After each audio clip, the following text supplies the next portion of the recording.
Assalamualaikum warahmatullahi wabarakatuh.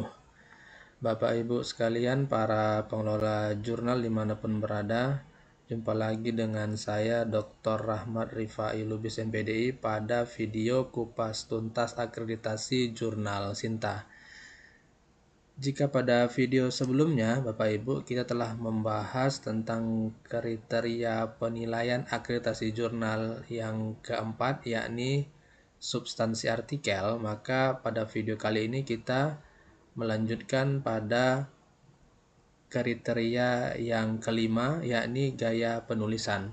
Kalau kita merujuk pada pedoman akreditasi jurnal, poin untuk kriteria gaya penulisan itu totalnya adalah 11 poin ya Bapak Ibu.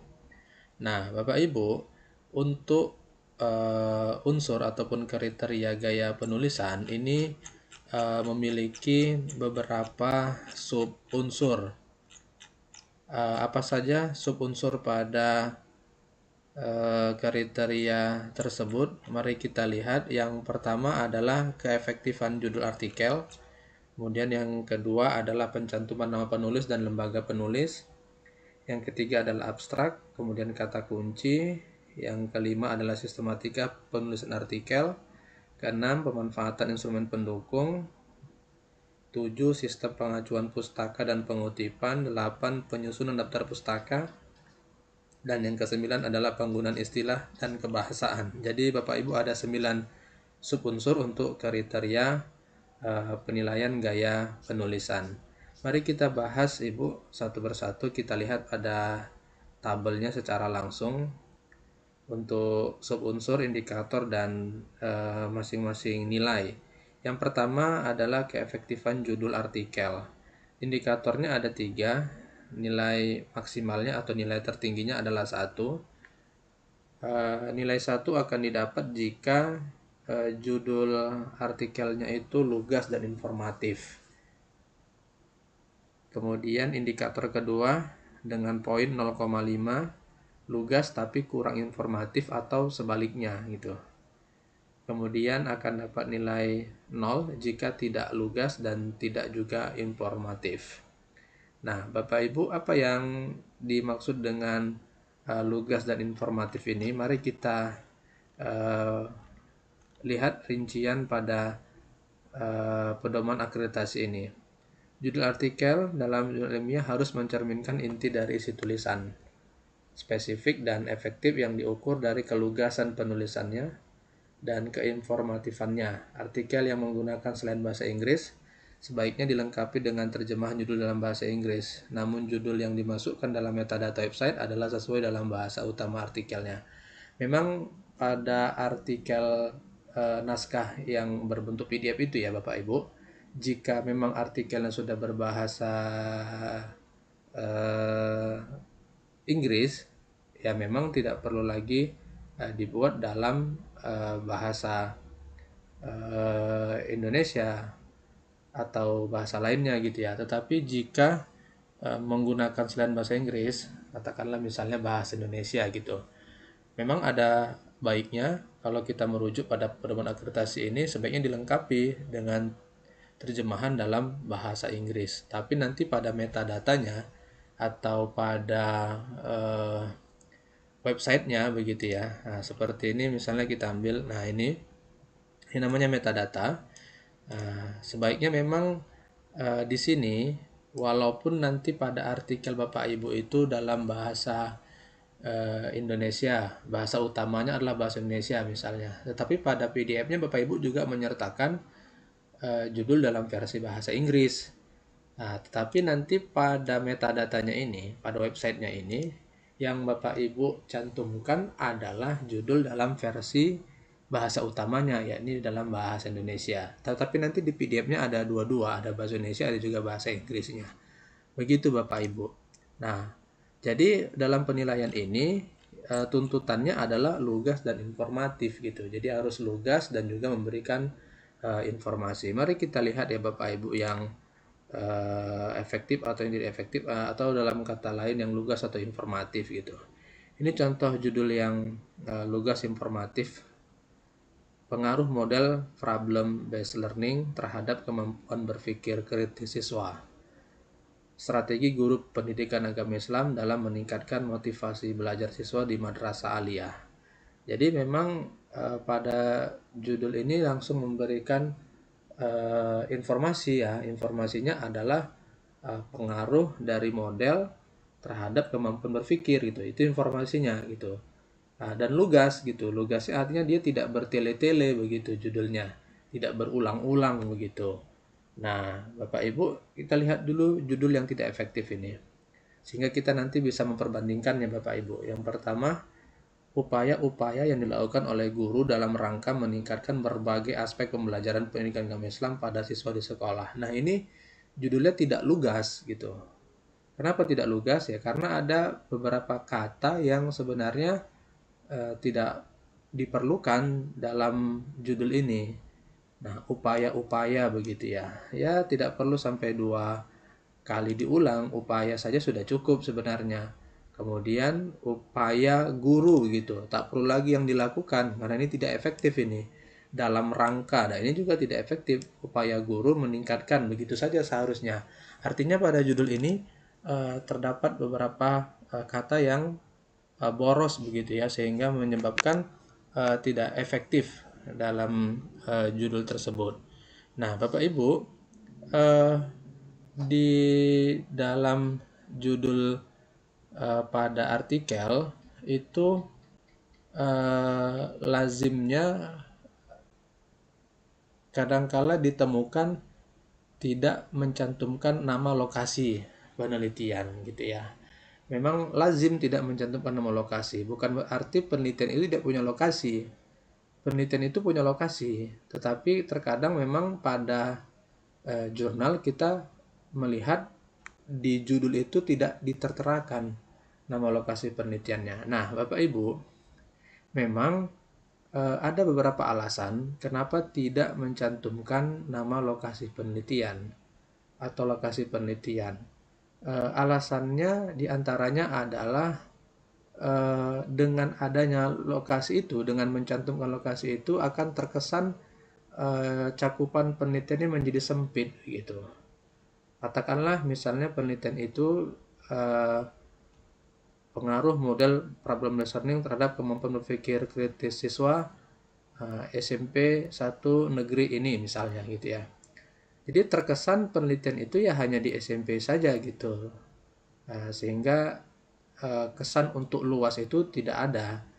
Dengan cara kita tidak mencantumkan itu pada judul, maka kesannya akan menjadi lebih luas gitu. Nah, kemudian dengan mencantumkan lokasi itu akan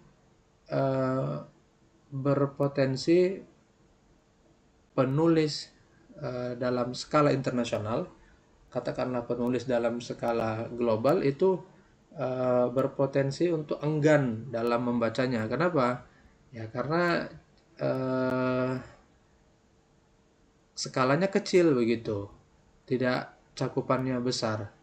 Kalau dalam para pembaca internasional itu kan dia menginginkan kajian yang luas gitu, kajian yang cakupannya besar, sehingga dengan cakupan yang kecil itu akan menyebabkan para penulis luar atau para pembaca internasional akan enggan gitu untuk membacanya.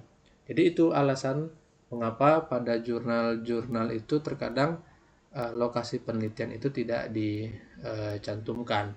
Tapi bukan tidak dicantumkan di dalam artikel. Nah, di dalam artikel itu memang sudah disebut, di metode penelitian itu sudah disebut nantinya. Nah, Bapak Ibu, kemudian yang berikutnya pada judul artikel itu kerap kita menemukan adanya judul utama dan anak judul begitu. Ada judul utama, ada subjudul begitu. Untuk pemisahannya gitu ya, memisahkan antara judul utama dengan subjudul itu menggunakan titik 2, bukan menggunakan buka kurung. Nah, jadi kalau ini misalnya ya, kita contohkan strategi pembelajaran pendidikan agama Islam gitu, ada titik 2-nya. Yang benar titik 2, Tapi kadangkala kita melihat ada juga yang menggunakan uh, buka kurung dan tutup kurung begini. Nah, ini sebenarnya kaidahnya salah. Nah, sebaiknya untuk anak judul itu dipisahkan menggunakan titik dua. Nah, tetapi ini adalah contoh yang tidak efektif gitu. Antara judul utama, induk judul dengan subjudul atau anak judul ini seharusnya matching gitu. Boleh menggunakan subjudul jika memang itu mendukung judul utama. Tetapi dia tidak akan efektif jika contohnya seperti ini, strategi pembelajaran pendidikan agama Islam. Studi tentang cara guru mengajar PAI di sekolah menengah. Ya, strategi pembelajaran itu kan pada dasarnya adalah cara guru mengajar. Jadi terkesan seperti diulang saja sehingga ini dianggap tidak efektif, tidak tidak apa ya, tidak lugas begitu. Kemudian contoh berikutnya pembelajaran Al-Quran di sekolah gitu. Kemudian anak judulnya apa? Anak judulnya studi tentang proses pembelajaran Al-Quran. Ya kan eh, judul utamanya sudah membahas tentang, sudah menyebutkan tentang pembelajaran Al-Quran di sekolah. Ya berarti di dalamnya tentu ada proses. Lantas mengapa pada anak judulnya malah disebut lagi proses gitu. Nah, anak judul itu sebenarnya bertujuan untuk memberikan penekanan gitu pada judul utamanya, bukan untuk mengulang. Kalau untuk mengulang, inilah yang tidak efektif begitu ya, Bapak Ibu. Nah, begitu ya Bapak Ibu untuk penjelasan tentang eh, judul artikel. Jadi kalau lugas dan informatif dia akan dapat 1, kalau kurang lugas dia akan dapat 0,5. Kalau tidak lugas seperti berulang-ulang tadi, maka akan dapat skor 0. Berikutnya Bapak Ibu adalah pencantuman nama penulis dan lembaga penulis. Nah, skornya sama, 1 paling tinggi, lengkap dan konsisten, lengkap tapi tidak konsisten, tidak lengkap dan tidak konsisten itu akan dapat 0. Bapak Ibu, lengkap dan konsisten itu begini maksudnya, pencantuman nama penulis dan lembaga penulis. Mari kita lihat detailnya. Nama penulis harus tanpa kualifikasi. Nah, ini penting, dan jabatan akademis serta kepangkatan. Nah, ini penting Bapak Ibu. Jadi, dalam penulisan nama penulis pada artikel tidak boleh mencantumkan jabatan ataupun tidak boleh mencantumkan kepangkatan. Seandainya pun penulis itu bergelar profesor atau bergelar doktor, maka tidak boleh dicantumkan gelarnya, tak boleh dicantumkan jabatannya, tak boleh dicantumkan kepangkatannya, baik di depan maupun di belakang nama tersebut. Jadi harus murni nama si penulis tersebut. Jadi kalau dicantumkan gelarnya itu bukan makin bagus artikelnya, justru semakin buruk karena memang itu melanggar kaidah gitu ya, melanggar aturan. Kemudian nama akhir penulis itu atau yang kita sebut dengan last name tidak boleh disingkat gitu. Jadi nama nama akhir penulis itu tak boleh disingkat karena nanti itu akan menjadi metadata. Kemudian alamat lembaga penulis dan penulis korespondensi, alamat email harus ditulis secara jelas gitu ya. Jadi emailnya itu harus ditulis secara jelas dan sesuai dengan kaidah penulisan email. Nah, kemudian pencantuman nama penulis dan lembaga penulis harus lengkap dan konsisten. Nama lembaga penulis, nama lembaga, institusi, alamat, kode pos, nama negara sebaiknya ditulis utuh, tidak singkat dan sesuai standar penulisan nama lembaga di lembaga tersebut. Nah, jadi Bapak Ibu, ini nanti sebenarnya akan merujuk pada author guidelines atau pada template yang Bapak Ibu berikan. Bagaimana Bapak Ibu menjelaskan tata cara penulisan nama penulis dan nama dan lembaga penulis itu nanti Bapak Ibu terterakan di author guidelines atau di template artikelnya. Nah, Bapak Ibu sekalian, jadi kalau kita lihat indikator penilaiannya tadi harus lengkap dan konsisten.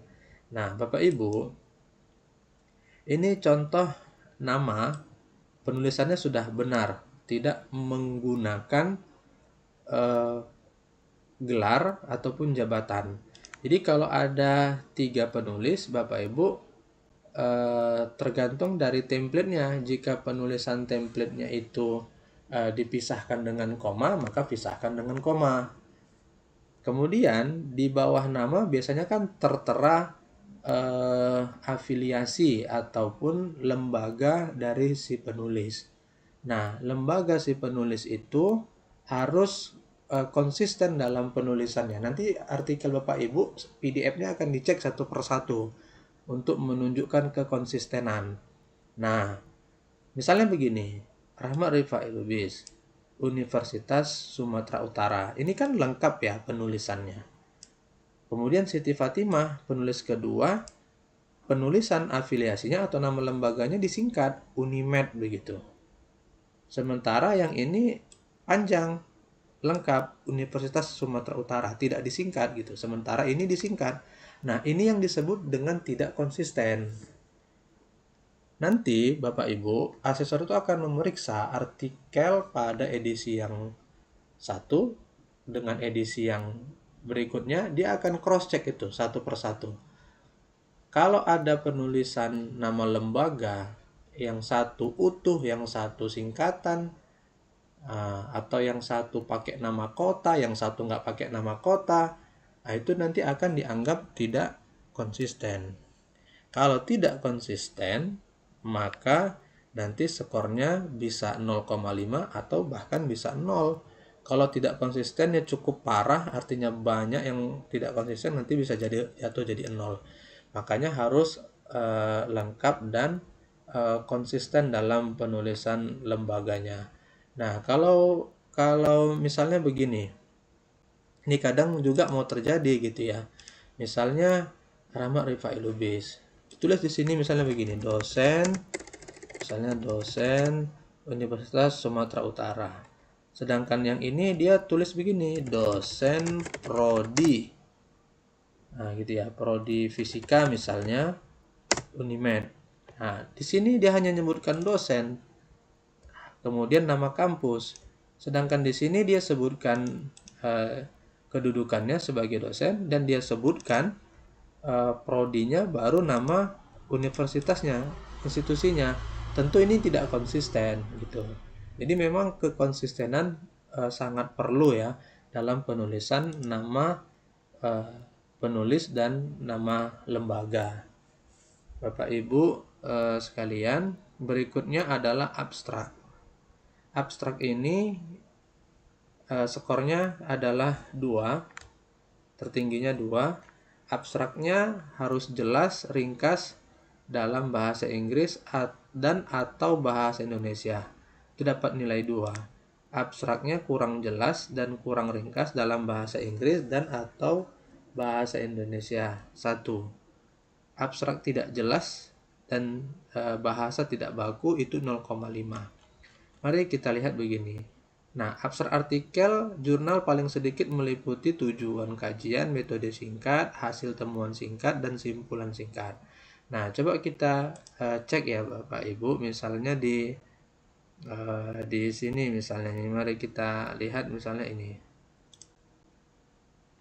Nah, ini ada satu artikel, mari kita cek gitu ya Bapak Ibu. Tadi kan di sini tuntutannya adalah paling sedikit gitu ya, ada tujuan kajian, ada metode, hasil, dan simpulan. Jadi ada tujuan, metode, hasil, dan simpulan begitu ya Bapak Ibu. Jadi kalau nanti kita cek, misalnya nanti asesor akan cek ini, ada nggak di sini tujuannya gitu ya, ada nggak di sini tujuan, di studi, analisis, the integration. Nah di sini disebutkan tujuannya ya Bapak Ibu ya.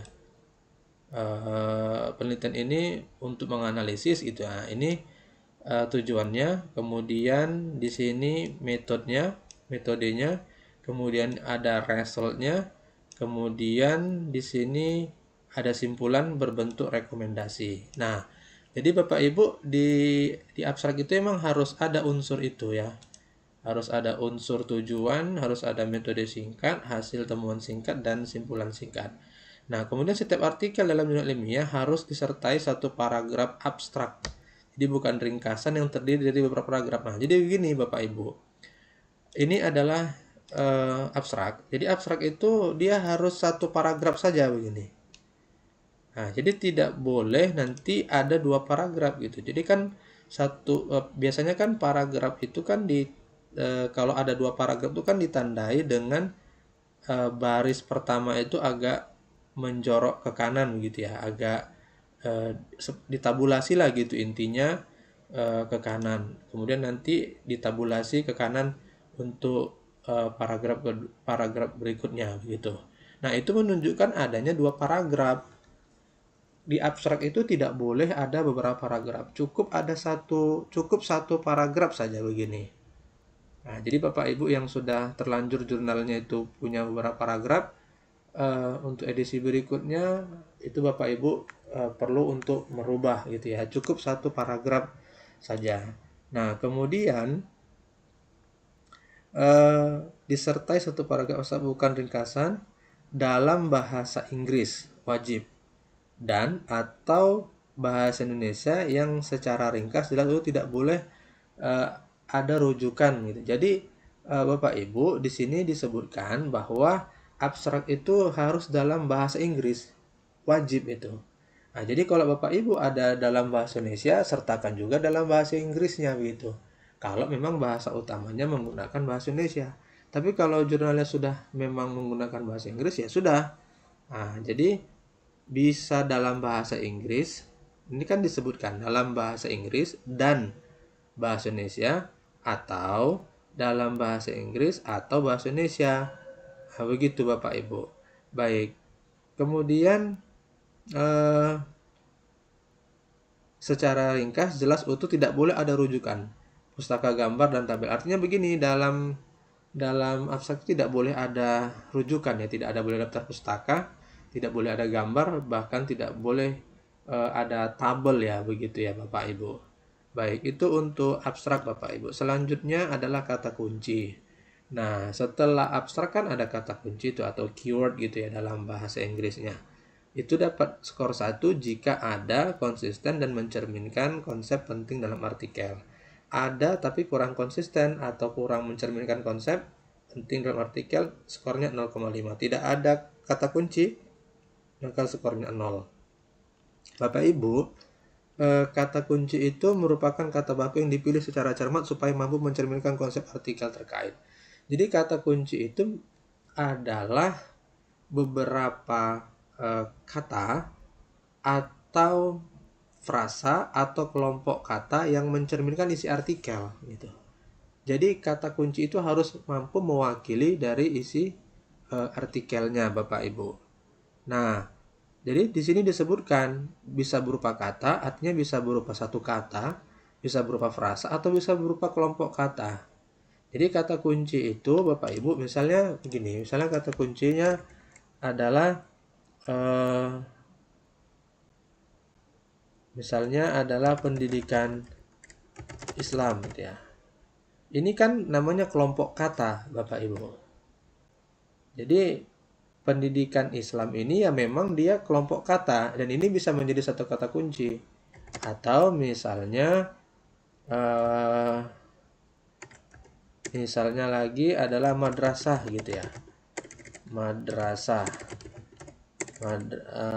Pesantren gitu ya, pesantren. Nah, bedanya pendidikan Islam ini kan dua kata. Dua kata ini menjadi kelompok kata namanya dalam kata kunci. Sedangkan pesantren ini ya satu kata. Pesantren ini termasuk kata kunci. Pendidikan Islam juga termasuk kata kunci. Jadi kata kunci itu yang ingin saya tegaskan bukan selalu terdiri dari satu kata. Nah, jika dua kata tapi dua kata itu adalah merupakan kelompok kata, maka dia bisa menjadi kata kunci. Nah, dalam penulisan kata kunci ini dia ada jumlahnya, dia tidak boleh banyak.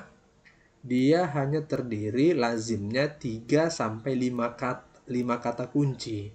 Jadi Bapak Ibu harus konsisten pada rentang itu 3 sampai 5 kata kunci.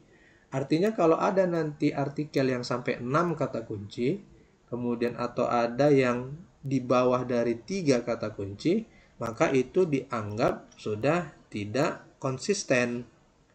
Nah, Bapak Ibu ada tapi nggak konsisten dia. Kemudian ada kata kuncinya tapi tidak mencerminkan gitu ya. Misalnya pembahasannya tentang manajemen kelas. Terulang-ulang kata manajemen kelas itu ada pada artikel itu. Tapi nanti pada kata kuncinya nggak ada manajemen kelas. Nah, ini berarti dia tidak mencerminkan konsep penting dalam artikel. Nah, begitu ya Bapak Ibu. Kemudian yang berikutnya adalah sistematika penulisan artikel. Nah, sistematika penulisan artikel ini nilainya sama, maksimal juga 1, paling tinggi 1, lengkap dan bersistem baik dapat 1, lengkap tapi tidak bersistem baik dapat 0,5, kurang lengkap dan tidak bersistem itu 0 nilainya. Nah, mari kita lihat. Sistematika penulisan artikel itu terdiri atas pendahuluan, metode, hasil, dan pembahasan dan simpulan. Nah, ini sistematika yang paling umum ini ya Bapak Ibu. Pendahuluan, metode, hasil, dan pembahasan serta simpulan. Atau dalam istilah Inggris itu kita menyebutnya dengan IMRAD itu ya. IMRAD itu Introduction, Method, kemudian Result and Discussion gitu. Tapi kalau kita lihat pedoman ini, pendahuluan 1, metode 2, hasil dan pembahasan 3, dan simpulan. Nah, khusus pada bidang ilmu tertentu dan jenis artikel ulasan review, sistematika ulasan artikel dapat terdiri atas pendahuluan, isi artikel, atau terdiri dari sub-sub bab dan simpulan. Artinya memang Bapak Ibu ini harus bersistem baik gitu. Artinya kalau pada template Bapak Ibu sudah mencantumkan katakanlah ini ya, pendahuluan, metode, hasil, pembahasan dan simpulan, maka pada artikel yang terbit juga harus sesuai dengan ini. Dan pada edisi-edisi yang lain pun nanti jika terbit juga harus bersistem seperti ini begitu. Nah, Bapak Ibu, jika seandainya nanti ditemukan pada satu artikel, katakanlah pada artikel ini ada kajian teori. Jadi ada pendahuluan, ada kajian teori, ada metode, ada hasil pembahasan, ada simpulan. Tapi nanti pada artikel yang lain tidak ada kajian teorinya. Itulah yang artinya tidak apa ya, tidak bersistem baik dia. Dan itu dapat mengurangi nilai Bapak Ibu. Baik. Selanjutnya yang keenam adalah pemanfaatan instrumen pendukung.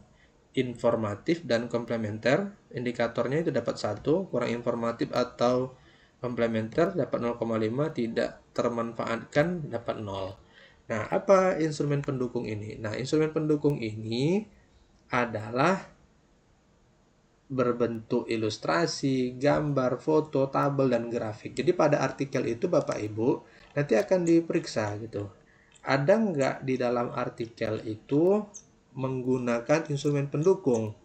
Seperti misalnya menggunakan menggunakan tabel. Nah, seperti ini. Nah, jadi artikel ini ada instrumen pendukungnya seperti tabel, atau kalau tidak menggunakan tabel, gambar, atau menggunakan ilustrasi, atau juga menggunakan grafik, menggunakan bagan gitu ya. Nah, itu itu menjadi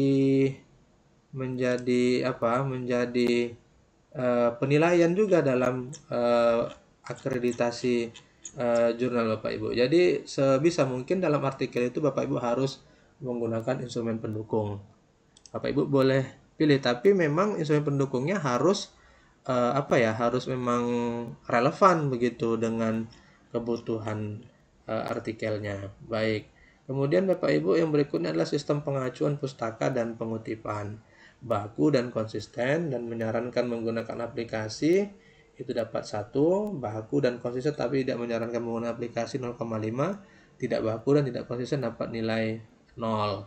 Nah, Bapak Ibu, ini nomor 7 dengan nomor 8 nanti kita gabung saja penjelasannya karena hampir mirip ya Bapak Ibu. Yang di atas itu adalah pengutipan, sitasi, sedangkan yang bawah ini adalah referensi. Nah, penilaiannya hampir sama, baku, konsisten, dan menyarankan menggunakan aplikasi. Jadi baku dan konsisten itu maksudnya begini. Di dalam artikel dalam dalam jurnal ibu bapak ibu yang kelola itu disebutkan eh, untuk pengutipan atau referensi itu menggunakan style apa.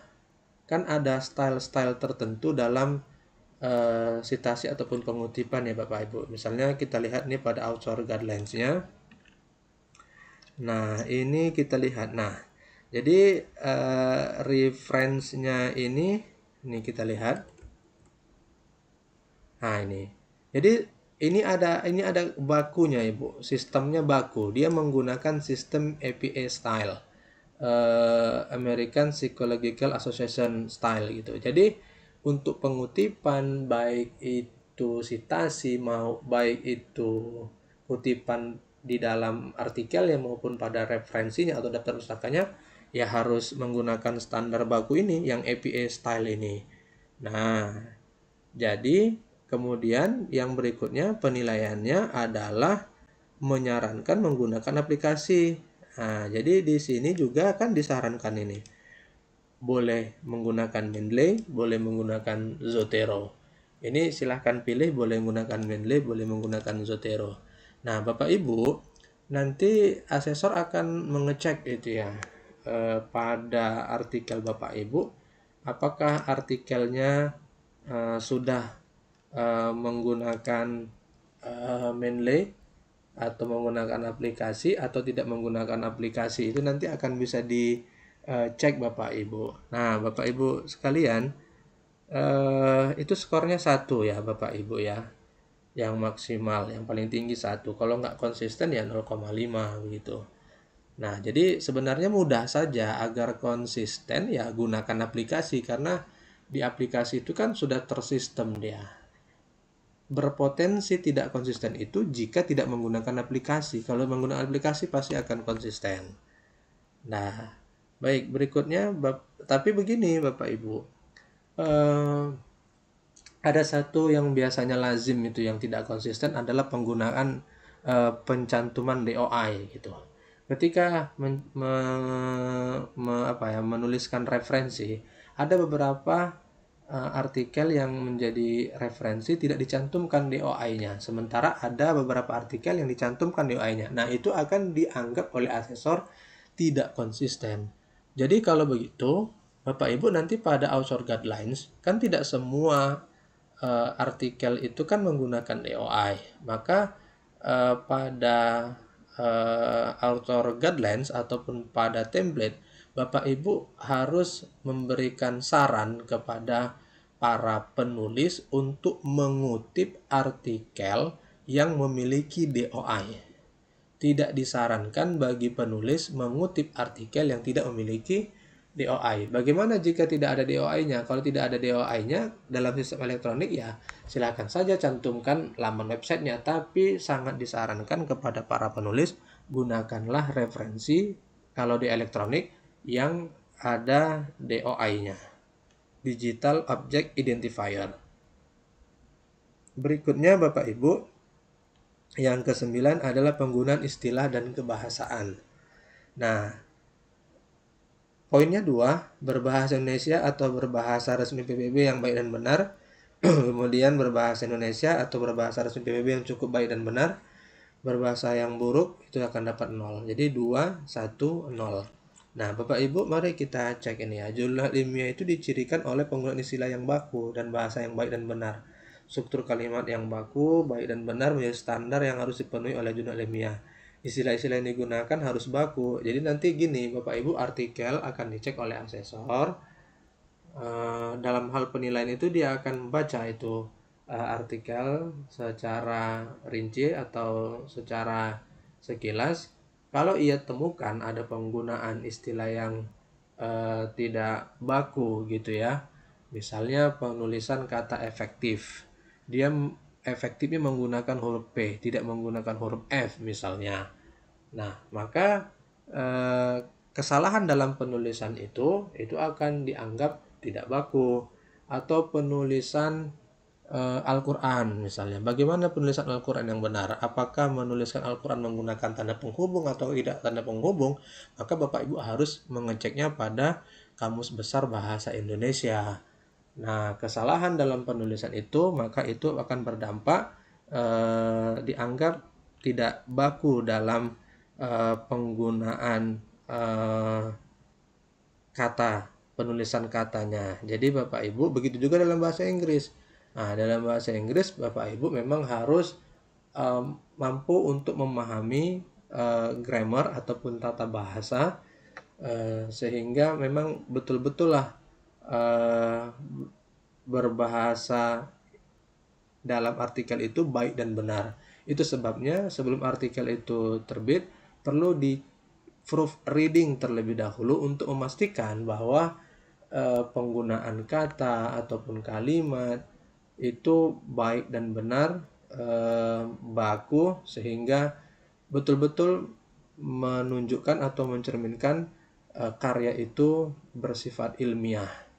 Jadi kalau penggunaan kata ataupun penulisan dalam bahasa yang tidak baik dan benar, maka kita dapat memvonis gitu ya, tidak ilmiah, tidak lagi sampai pada isinya gitu. Masih dari sisi penggunaan bahasa yang saya sudah tidak ilmiah ya begitu Bapak Ibu. Bapak Ibu demikian yang dapat dijelaskan. Lebih kurang mohon maaf. Assalamualaikum warahmatullahi wabarakatuh.